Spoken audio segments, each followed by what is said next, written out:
पाहतोय शेतकरी कष्टकरी समाजाची ही लढाई आहे असं बच्चू कडू यांनी म्हटलंय।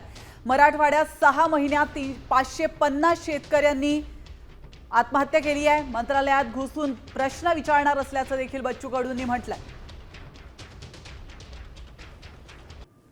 तर आपण पाहतोय बच्चू कडू हे चांगलेच संतापलेले आहेत, चांगलेच आक्रमक झालेत। मराठवाड्यामध्ये 6 महिन्यात 550 शेतकऱ्यांनी आत्महत्या केल्याचं बच्चू कडू यांनी म्हटलंय।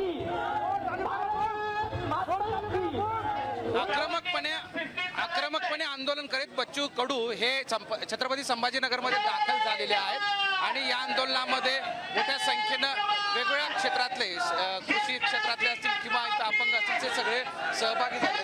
भाऊ, तुमची आज बरीच हैराण झालेली दिसते। विदर्भातून मराठवाड्यात आला, विदर्भातून थेट मराठवाड्यात दाखल झाला। नाही, विदर्भ मराठवाडा नाही, जिथे जिथे शेतकरी दिव्यांग आहे तिथे इथं आम्ही आहोत। त्याच्यानं हा प्रांतवाद काही आम्हाला काही मान्य नाही आहे, विभागवादही मान्य नाही आहे। जो शेतकरी आहे, जो मजूर आहे, त्याचे कष्ट सारखे आहे। मुसलमानाच्या पराठीले भगवे बोंडे लागते आणि हिंदूच्या पराठीले काही हिरवे लागते असं नाही आहे, ते सारखेच कष्ट आहे।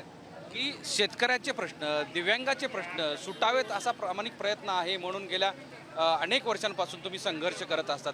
आत्ता या संघर्षाचं टोक गाठलंय असं म्हणायचं का? हां, टोकावरच आहे आम्ही आता, बिलकुल टोकावर आलेलं आंदोलन आहे।